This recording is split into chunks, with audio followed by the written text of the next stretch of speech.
آج ہم ایک ایسی شخصیت کی کہانی میں گہرائی سے اتر رہے ہیں جس کی زندگی سچ پوچھیں تو کسی افسانے سے کم نہیں۔ ذرا سوچئے، ایک 12 سال کا لڑکا جو اپنا تخت کھو دیتا ہے، سالوں تک جلا وطنی میں رہتا ہے اور پھر اٹھ کر تاریخ کی سب سے شاندار سلطنتوں میں سے ایک کی بنیاد رکھتا ہے۔ یہ کہانی ہے ظہیر الدین محمد کی، جسے دنیا شیر یعنی بابر کے نام سے جانتی ہے۔ اور یہ صرف ایک بادشاہ کی کہانی نہیں ہے۔ ہمارے پاس جو مواد ہے، خاص طور پر اس کی اپنی لکھی ہوئی بابر نامہ، وہ ایک ایسے انسان کی تصویر دکھاتی ہے جو بے وقت ایک بے رحم جنگجو بھی تھا، ایک حساس شاعر بھی، باغات کا شوقین بھی، اور اپنی کمزوریوں کا برملا اعتراف کرنے والا شخص بھی تھا۔ مطلب یہ تضادات ہی اسے اتنا دلچسپ بناتے ہیں۔ بالکل۔ تو آج کا ہمارا مقصد صرف واقعات دورانہ نہیں، بلکہ اس مواد کی گہرائی میں جا کر یہ سمجھنا ہے کہ فرغانہ کی وادی سے نکلا ہوا ایک تیموری شہزادہ کون سے تجربات سے گزرا کہ ہندوستان کا پہلا مغل شہنشاہ بن گیا۔ آئیے سفر کو کھنگالتے ہیں۔ تو شروع کرتے ہیں اس کی جڑوں سے۔ بابر کا شجرہ نسب تو مطلب کسی بھی بادشاہ کے لیے قابل رشک تھا۔ جی، والد کی طرف سے تیمور اور والدہ کی طرف سے چنگیز خان۔ اور اس کے نام بابر کا مطلب ہی شیر ہے۔ ایسا لگتا ہے کہ وہ حکومت کرنے کے لیے ہی پیدا ہوا تھا۔ ہاں، لیکن قسمت نے اس شیر کے ساتھ بچپن میں ہی ایک بہت عجیب کھیل کھیلا۔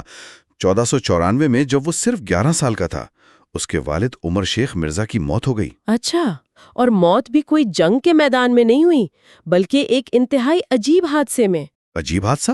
وہ کیسے؟ ان کا کبوتر خانہ محل کے نیچے کھائی میں گر گیا اور وہ اس کے ساتھ ہی چل بسے۔ کیا؟ ایک کبوتر خانے کی وجہ سے تاریخ کا دھارا بدل گیا؟ یہ تو یقین کرنا مشکل ہے۔ بالکل۔ تو 11 سال کی عمر میں بابر کے سر پر فرغانہ کا تاج تو آ گیا، لیکن مصیبت یہ تھی کہ اس کے سب سے بڑے دشمن کوئی اور نہیں، خود اس کے اپنے رشتہ دار تھے۔ صحیح۔ اور یہی اس کی زندگی کا پہلا بڑا سبق تھا۔ اس نے اگلے کئی سال صرف اپنی بادشاہت بچانے کی کوشش میں گزارے۔ اس کا ایک خواب تھا، ایک جنون تھا۔ سمرقند؟ جی، سمرقند، اپنے عظیم جد امجد تیمور کا دارالحکومت۔ 1497 میں صرف 14 سال کی عمر میں اس نے یہ کر بھی دکھایا، لیکن یہ ایک ایسی جیت تھی جس کی اسے بہت بھاری قیمت چکانی پڑی۔ وہ کیسے؟ جب وہ سمرقند میں تھا، اس کے پیچھے فرغانہ میں بغاوت ہو گئی اور وہ اس کے ہاتھ سے نکل گیا۔ اوہ! بابر نامہ میں وہ خود لکھتا ہے کہ جب وہ فرغانہ واپس لینے نکلا تو سمرقند بھی اس کے ہاتھ سے چلا گیا۔ وہ ایک ایسے جواری کی طرح تھا جو سب کچھ داؤ پر لگا کر سب کچھ ہار بیٹھا ہو۔ یعنی ایک وقت آیا جب اس کے پاس کچھ بھی نہیں تھا؟ کچھ بھی نہیں، نہ فرغانہ، نہ سمرقند، نہ کوئی سلطنت، نہ کوئی ٹھکانہ۔ یہ تو کسی ٹریجک کامیڈی جیسا لگتا ہے۔ کیا یہ صرف بدقسمتی تھی یا اس کی ابتدائی حکمت عملی میں کوئی خامی تھی؟ میرا خیال ہے کہ یہ دونوں کا امتزاج تھا۔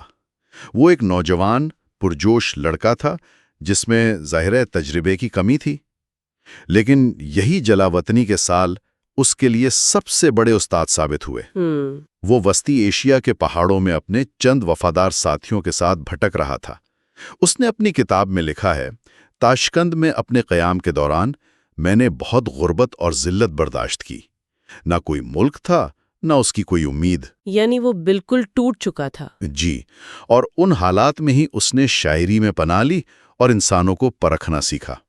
یہ وہ وقت تھا جب شہزادہ بابر ایک ہارڈنڈ لیڈر بن رہا تھا۔ تو اس اندھیرے سے وہ باہر کیسے نکلا؟ 3 سال کی مسلسل جدوجہد کے بعد آخر کیا بدلا؟ قسمت نے یاوری کی۔ 1504 میں اس نے ایک بہت ہی جرت مندانہ قدم اٹھایا۔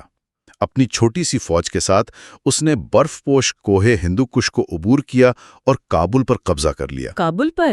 جی، جہاں اس وقت سیاسی عدم استحکام تھا، یہ اس کی زندگی کا ٹرننگ پوائنٹ تھا۔ کابل نے اسے وہ بنیاد فراہم کی جس کی اسے شدت سے تلاش تھی۔ اور کابل آ کر اس نے اپنی شناخت بھی بدل لی۔